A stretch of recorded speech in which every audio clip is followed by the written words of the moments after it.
That may be the greatest catch I've ever seen in my life. Alright guys, I wanted to stream today, but we do not have internet, and I'm pretty sure soon we are not going to have power. So y'all know, I pride myself on getting y'all a video every single day. Literally, we have not missed getting a video out on the Fantasy Flock Network, on the Dynasty Flock, whatever it is. And I want to say probably over a year. I mean, it's been a ridiculous amount of time. But for me to make this video, I'm having to go through, record it here. You're going to have to walk probably 30 minutes through a blizzard to find some type of connection at my girlfriend's apartment and to upload it for y'all. So if the power goes out anytime soon, I'm just going to let y'all know, maybe there's not going to be a video tomorrow. Maybe there's not going to be a video the next day. So yeah, just a fair heads up. And for this video, what I decided to do is I decided to do something a little bit different. And instead of going through and talking about players, instead of going through and talking about some rookies, we're going to do my favorite thing, and that is criticizing what y'all are doing wrong in Dynasty Fantasy Football. Where I got these main themes from are just talking to people on Discord, seeing the trades that y'all are making, and kind of just getting flooded with questions on Patreon every single day. And oh yeah, that's another thing, guys. Y'all know I reply to all of your questions every single day on Patreon.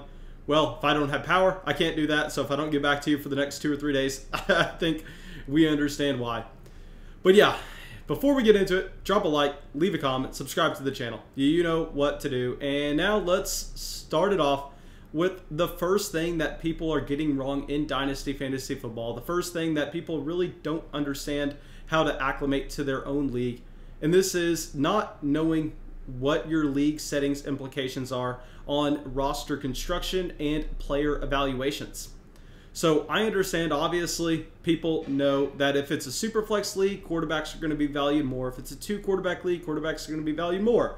If it's a tight end premium league, tight ends are going to be valued more. But outside of that, they really do not have a good grasp on how many starting lineup spots are going to impact the top end of the draft versus the end of the draft. They don't understand how many bench roster spots are going to impact how many trades you want to be making during your startup draft and what pick ranges you should be targeting. So obviously, every league is going to be a little bit different, but let me go through some common trends on how you can adapt to your own personal league.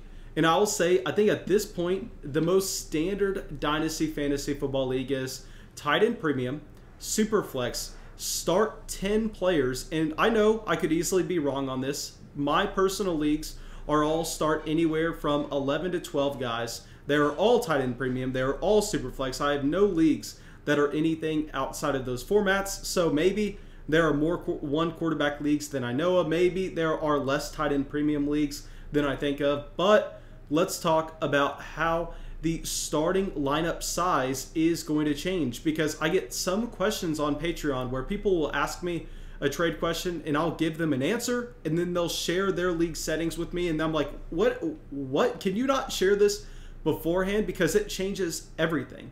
Like, for instance, if you were playing in a league where you are only starting 8 guys and it's a Superflex league at the same time, so maybe you're starting a quarterback, 2 running backs, 2 wide receivers, a tight end, a Superflex, and then only 1 additional flex spot for a total of 8 players, that is going to be putting a massive premium on those bell cow running backs, those elite level quarterbacks, and even having an elite level tight end, whether or not that is going to be tight end premium.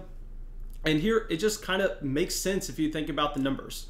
So if you're playing in a league that is only starting 8 players, just think about the percentage of the total starting points in your lineup that the quarterbacks are going to account for. We understand that quarterbacks are going to outscore every other position.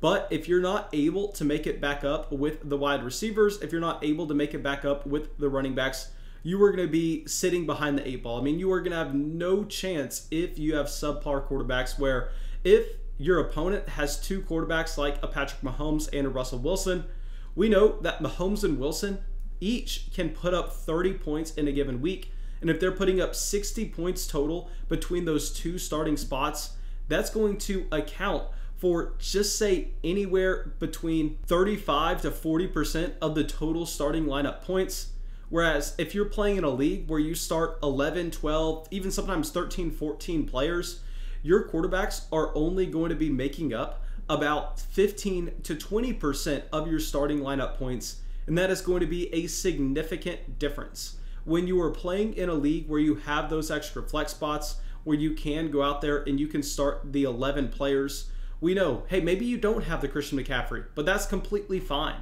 Because if you have a ton of wide receivers like that Tyler Boyd's, where every single bye week you are going to have a low-end wide receiver 2 in one of your flex spots, you're going to have the opportunity to make up points on the back half of your roster that your opponent may have on with you at the quarterback and running back spot. So real quick, I'll just say, if you're playing in a league where you're starting 11, 12, 13 players, you need to make sure that you are trading back during your startup drafts. You're picking up extra assets. That way you are going to have the depth to get through the bye weeks. You are going to be able to beat your opponents at the flex spots. Whereas if it's the opposite, if you're playing in a league where you only start 8 or 9 guys, then what you need to be doing is you need to be doing everything that you can to trade up during the draft. That way you can get those few elite level assets that are going to make a massive difference in your starting lineup. And just understanding the difference between top end talent and depth, and when it's important to go one route or the other. So please, please, please do not just look at, is it Superflex, is it tight end premium, and then stop there. No, you have to dive into it deeper than that. You have to have a better understanding of your league settings.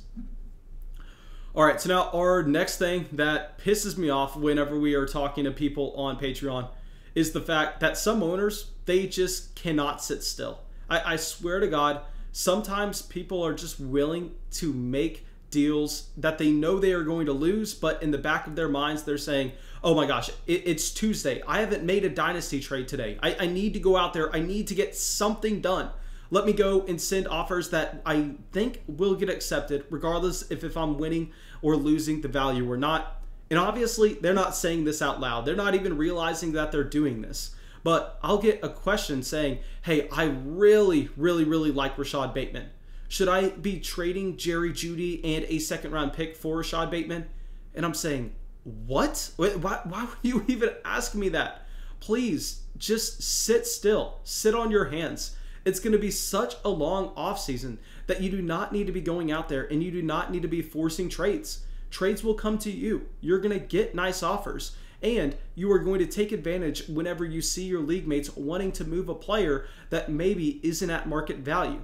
Yes, you can go out there and you can look for trades. If you have a player that you like, you can engage in trade conversations with that other owner. But just because you're convicted on the player, just because you love him, that does not give you an excuse to go out there and pay any price required to get that guy. You need to be a little bit more patient. You need to sit on your hands, because patience builds dynasties, not people that are going to be going out there and running around like a chicken with their head cut off. And our next lesson, very, very similar to what we just talked about. And that is people thinking that they need to be filling holes in their starting lineup in March and in February, whatever the hell the month is right now. Guys, this is by far and away, the most frustrating thing I hear in Dynasty Fantasy Football. They send me their roster and they go, hey, what do you think of this roster? I love the talent on it. And I'll tell them, I'm like, hey man, you have so much value here. It's literally perfect. What I want you to do is I want you to hold on to those 3 first-round picks that you have, see what falls to you in the rookie draft. And during the rookie draft, if you don't have something you like fall to you, if possibly you don't get a Javonte Williams at the end of the first, possibly you don't get a Travis Etienne at the middle of the first to fill your running back hole, then that is when you're going to have the opportunity to go out there and trade that first-round pick for possibly a running back that you like. But the response I'll get now is, hey, but I really need a running back. I need a running back so bad. Look, I have this many wide receivers. I have an elite tight end. I have elite quarterbacks. The only thing I don't have is a running back too. And I'm just shaking my head. I'm like, guys, are you kidding me right now? It is literally February. I don't know what to tell you other than we don't have another 6-7 months that we need to be setting our starting lineups.